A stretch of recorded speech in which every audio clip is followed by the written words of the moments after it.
Muy buenos días, damas y caballeros. Aquí estamos de nuevo con otra entrega de su telediario Uno más Uno. Aquí comienza Así es. la entrega de hoy, Millicent. Hoy, miércoles 30 de abril, el ombligo de la semana y el último día de este mes, que es el mes 4. El mes 4. Sí. Avanza el Sí. año.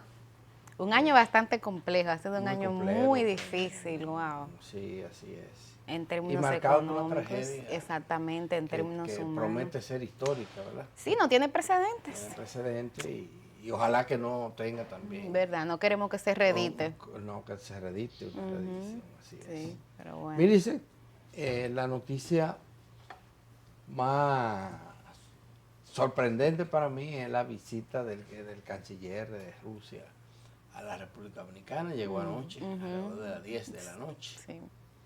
Y está aquí en el país.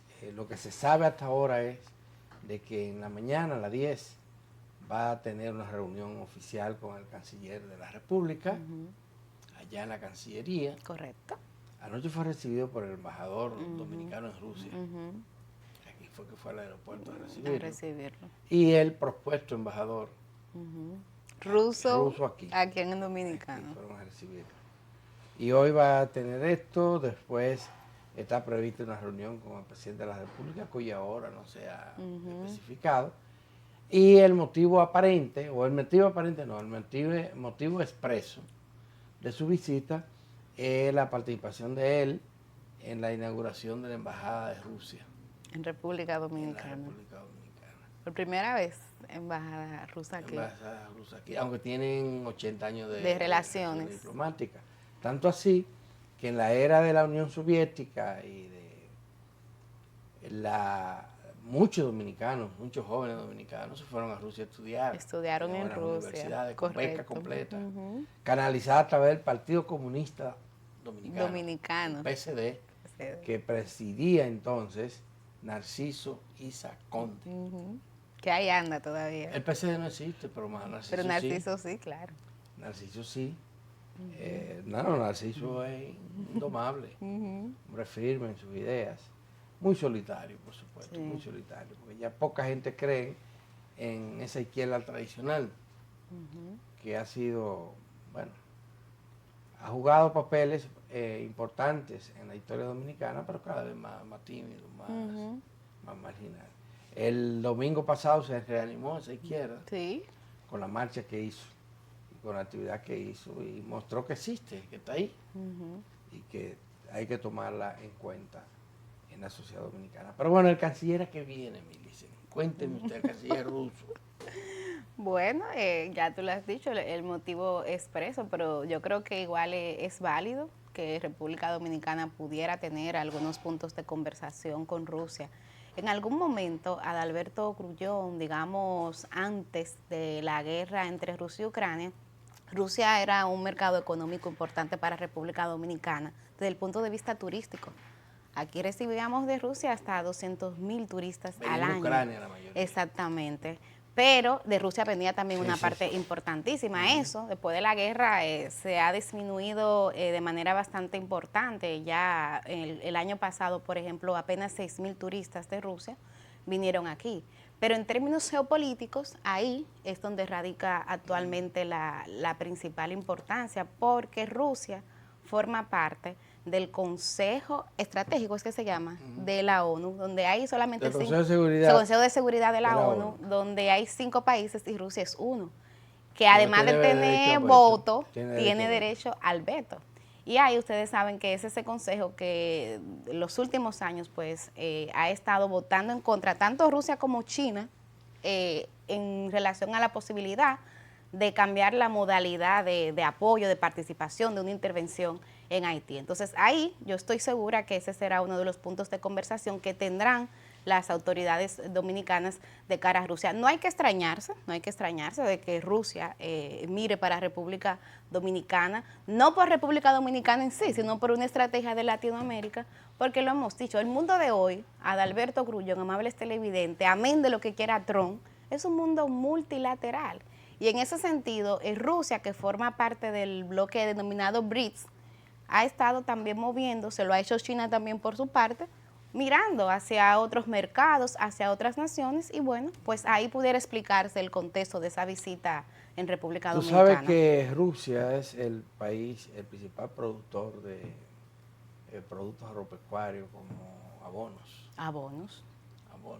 Que necesitamos aquí. Eso fue uno de los golpes que tuvimos con la guerra. Sí. Porque se incrementaron esos precios. Los precios, claro. Y también de granos como maíz, soya. Y soya. Trigo. Sí. ¿Qué podríamos nosotros, qué importamos? Sí. Neto, ya nosotros estamos importando casi todo el maíz que consumimos, sí, y estamos importando la soya 100%, trigo igual. Bueno, hay muchas cosas que podrían ser interesantes, además del turismo. Y además, los dominicanos estamos abriéndonos paso en el mundo, en los mercados internacionales, para colocar nuestros excedentes de algunos productos, sobre todo agropecuarios, que es lo que más... Sí, es nuestra principal fortaleza. Fíjense que el guineo... El banano verde, le llaman en Europa. El banano, nosotros lo estamos aportando principalmente a Europa, ya no es a Estados Unidos. No, pero hace años que han venido variando eso. Mucho tiempo, así es. Pero bueno, ya nos enteraremos. Ya nos enteraremos, vamos a ver. ¿Sí? El tema de Haití, lo que ha planteado Rusia y China en Haití es que los haitianos tienen que resolver su problema interno, que el mundo debe limitarse a cooperar. Y darle paso que ellos entiendan que si no resuelven su problema se embromaron. Y dicen también que Estados Unidos lo que ha hecho es aprovecharse de la crisis haitiana y que en alguna medida, bueno, China lo acusó especialmente de provocar la crisis y decir que está suministrando las armas, no como gobierno, pero se hace la vista gorda para que entren las armas que usan las bandas que están en Haití y que ahora mismo es el principal problema, el principal dolor de cabeza, dolor de todo que tienen los haitianos. Ese es su argumento. Hay una situación en Haití que es extremadamente difícil de resolver. Es que Haití no tiene organizaciones que representen los intereses colectivos. Sí. No hay un solo partido que goce del apoyo de la gente en Haití. No son partidos minúsculos. Exacto, existen muchos partidos, eso es parte del problema. Representan intereses muy sectarios, muy difusos. No lo hay, no hay un movimiento social alternativo tampoco en Haití. Entonces, un país así, que no tiene liderazgo organizativo, pero tampoco lo tiene individuales, porque no tiene líderes. Los intelectuales de Haití, la gente más formada, con mayor capacidad, vive fuera de Haití y no tiene interés. Sí, esa es la famosa diáspora haitiana. A no ser que le ofrezcan un cargo diplomático. De una vez cogen el avión. Una cosa de ese Iván. Pero desconectado. Totalmente. De lo que pasa entonces eso es muy difícil, porque casi todos los países que han tenido crisis interna fuerte, inclusive dictadura, se la han ingeniado para generar un grupo que trate de romper con eso y que finalmente da el traste con esa situación. Aquí lo tuvimos, recuérdense, durante la tiranía de Trujillo, fue en el año 1939, cuando se creó el Partido Revolucionario Dominicano y no era posible que operara aquí en el país, fuera. Sí, cierto. Pero desde el exterior hizo toda una campaña y tenía su contacto interno, por supuesto. Sí, claro, las conexiones, obviamente. Cuando se produce ya el derrumbe de la tiranía, el ajusticiamiento de Trujillo, aquí el CPRD mandó una comisión de 3 hombres, como avanzada, a ver lo que pasaba, a organizar las cosas. Y aquí los reciben gente como Milagros Ortiz Bosch, Juan Bosch y Belice Prade Pérez. Son equipos de dominicanos que decidieron que tenían contacto con ese partido, se formaban parte del partido y estaban aquí. Y entonces se pudo organizar, pero en Haití, ¿quién te va a recibir? No. Pero además, ¿qué hay tiene desde fuera? No. Los intelectuales están escribiendo libros, novelas, poesía. Y viviendo su vida en otras naciones. Sí. En algunos casos financian esas bandas, porque desde Miami son haitianos los que financian las bandas. para comprar las armas. Claro, de allá vienen. O sea, es un drama bien difícil.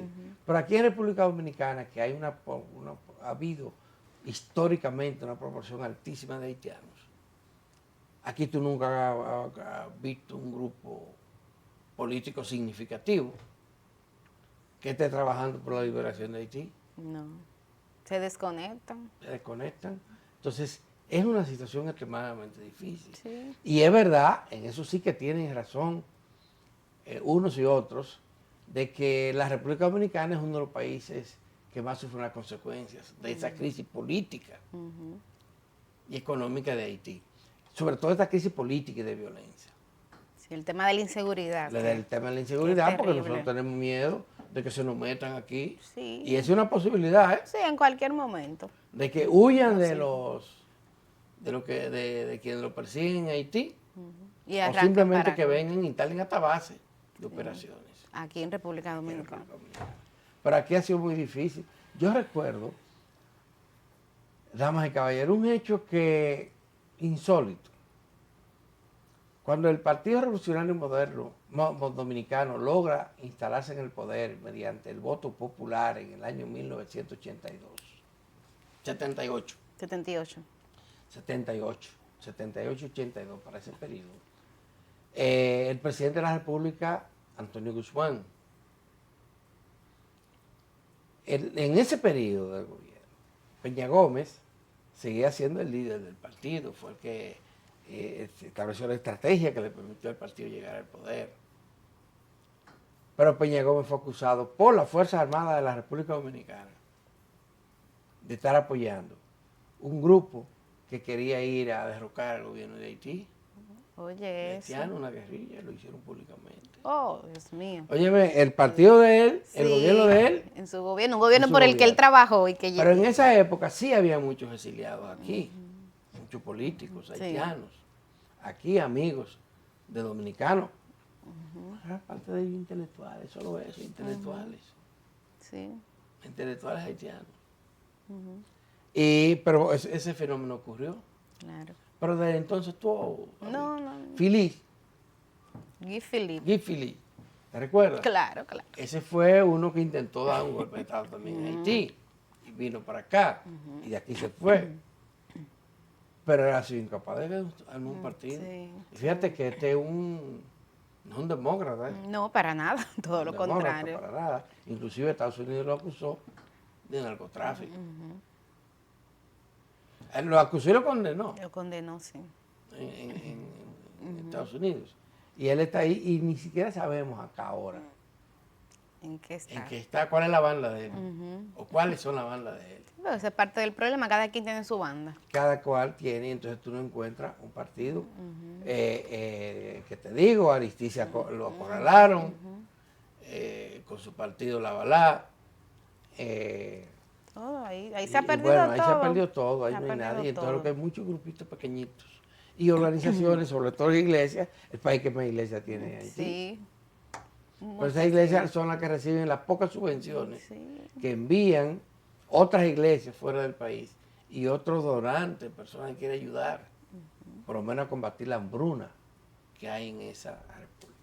Pero bueno. Es interesante esta línea de pensamiento que has planteado, porque llama a evaluar la responsabilidad de Haití en esta crisis. Muchas veces Haití apenas se percibe como una víctima, pero hay también que preguntarse qué más necesita hacer Haití, qué no ha hecho para salir de su propia crisis, porque por un tema de principio, o sea, yo creo en la independencia y en la soberanía de los pueblos, y el escenario ideal es que no dependamos de que ninguna nación, ninguna potencia tenga que intervenir en Haití para que se llegue a una solución.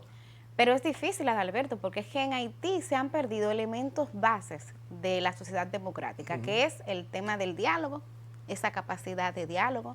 Y no es que no se han sentado, en Haití se han sentado, han hecho acuerdos, tú recuerdas el llamado Acuerdo de Montana, por decirte uno, pero no hay capacidad de respetar lo acordado en el tiempo.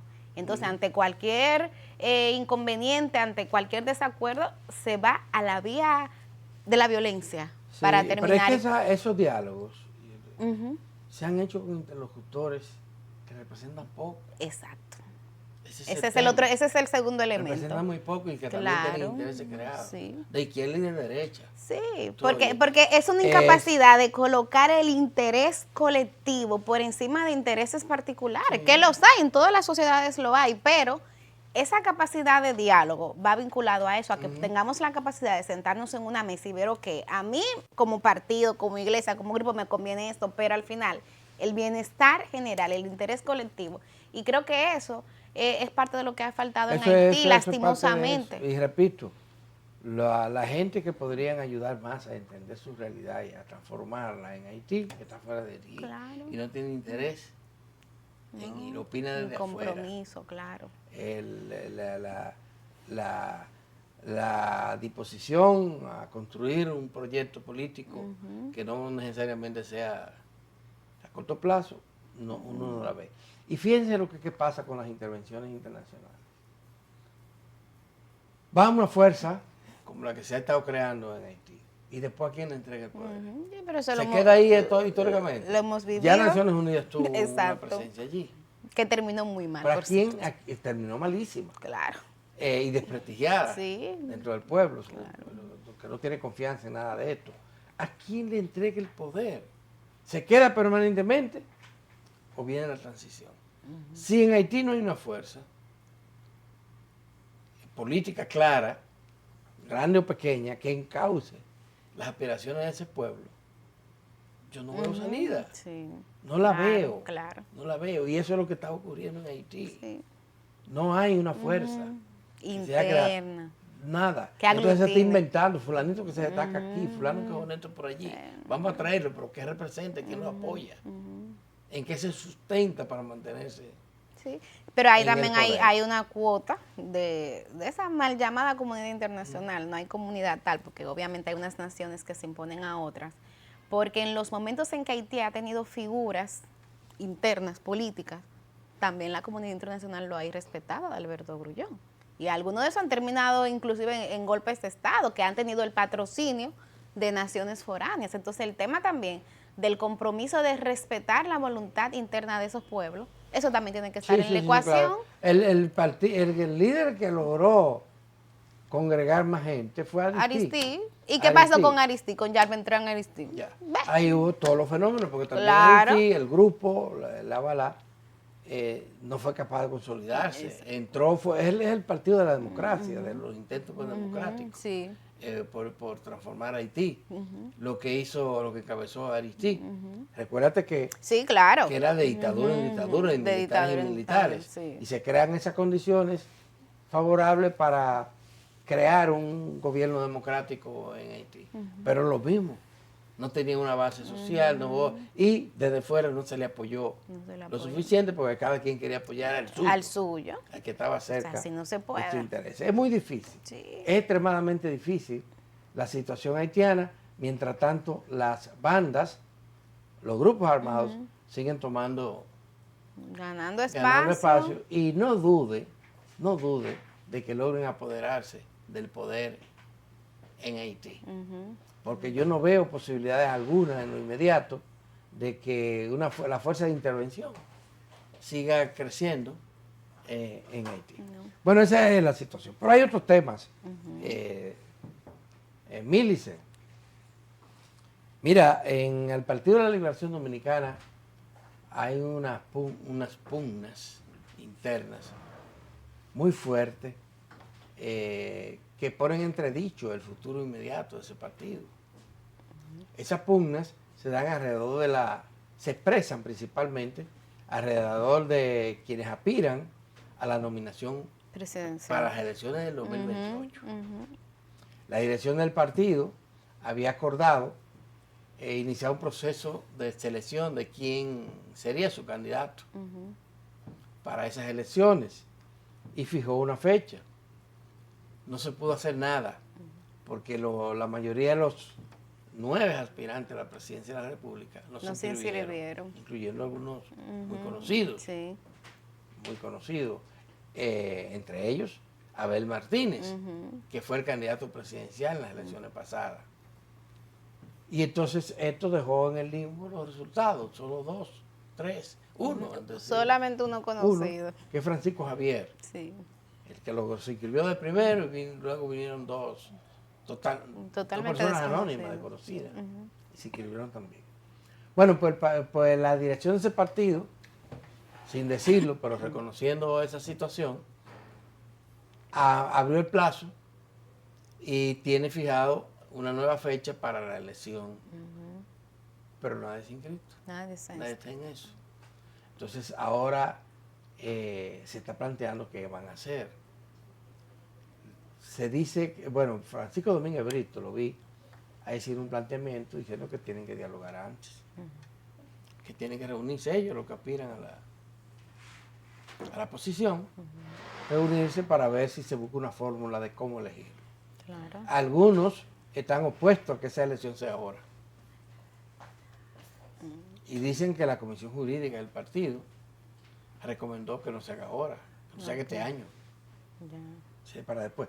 Al hacer este año también violar la ley. Eso es lo que de entrada a mí me preocupa. Es violar la ley, pero ellos lo hicieron anteriormente. Con la bendición de la Junta. Y de los partidos también. Y de los otros partidos, claro.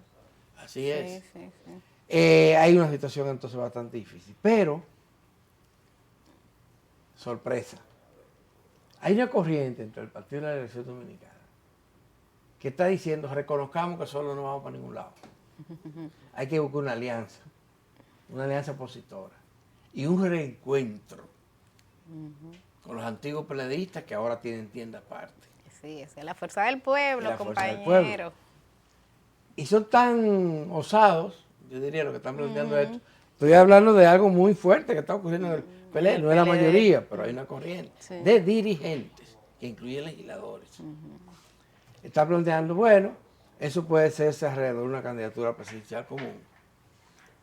Y nosotros, esa corriente, dice, no vamos a apoyar a Leonel Fernández bajo ninguna circunstancia. Pero tampoco tenemos un candidato interno que es capaz de garantizar la unidad. Wow. ¿Y tú sabes en quién están pensando? ¿En Omar? Sí. Omar Fernández. Para que sepa.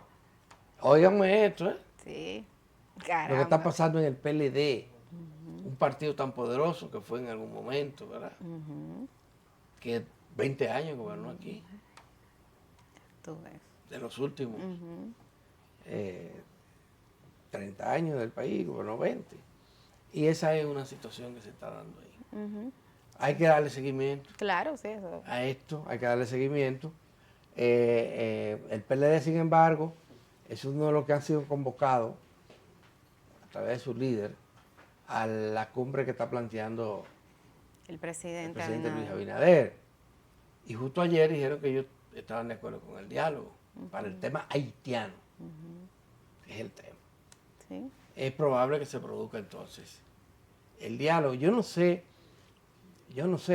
cuál es la estrategia del presidente Abinader, porque parecería que lo que más le convendría al país es de que antes de anunciarlo, de proclamar voy a hacer esto, hiciera contacto con esos líderes. Claro, esa fue previamente, decirle, venga, y una vez ya estamos, vamos a anunciarlo. No, el tema es que posiblemente eso no sea parte de la estrategia y estemos viendo improvisación a reacciones, acciones que pasan, entonces el presidente improvisa, Adalberto Grullón. Sí. Yo creo que con sobrada razón el expresidente Leonel Fernández se pronunció y dijo que el problema es que cuando el gobierno en este momento llama al diálogo, lo está haciendo en función de una serie de medidas que ya han sido tomadas y que no han contado con un consenso previo. Bueno, la oposición puede ayudar a rectificar que es lo que tú te refieres. Sí, pero él dice, sentarnos ahora es hasta cierto punto apoyar. Le deja caer una especie de apoyo político a esas medidas. Claro está, como tú dices, importante estar en los espacios y desde los espacios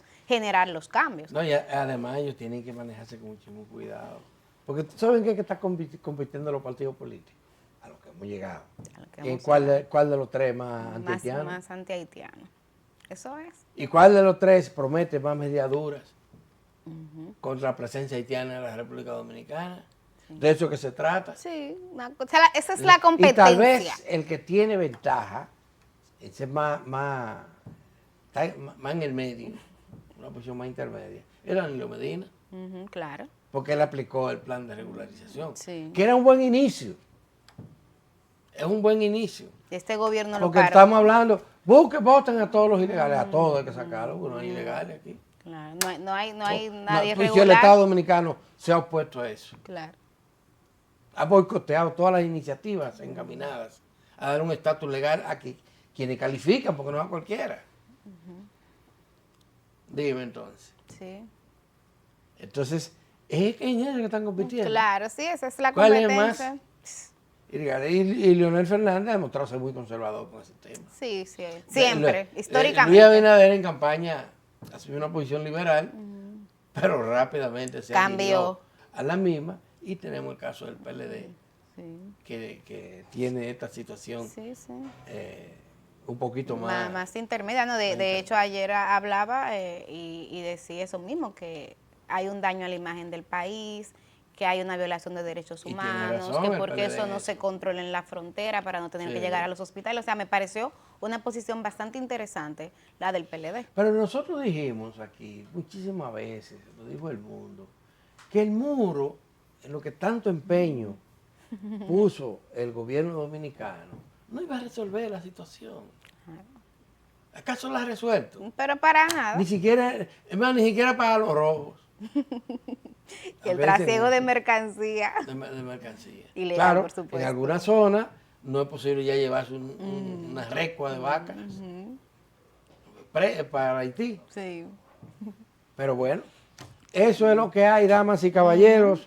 Así que vamos a tener que pausar, Millicent, y deja que Trump celebre él sus 100 días. Y tiene cosas que celebrar. Pero él ayer hizo un acto masivo. Sí, pero ¿qué dicen los numeritos, las encuestas del posicionamiento de Trump y de su gobierno? ¿Y qué dice la economía? Él se ha hecho lo que en décadas no se hizo en Estados Unidos. Y dijo, hay un titular muy interesante en el New York Times hoy, que todavía no hemos visto nada, dijo Trump. Que viene Así que prepárense. Bueno, hacemos una pausa y cuando regresemos conversamos con la dueña de los miércoles aquí en 1+1, me refiero a Altagracita Paulino, quien es presidenta de OMPECO.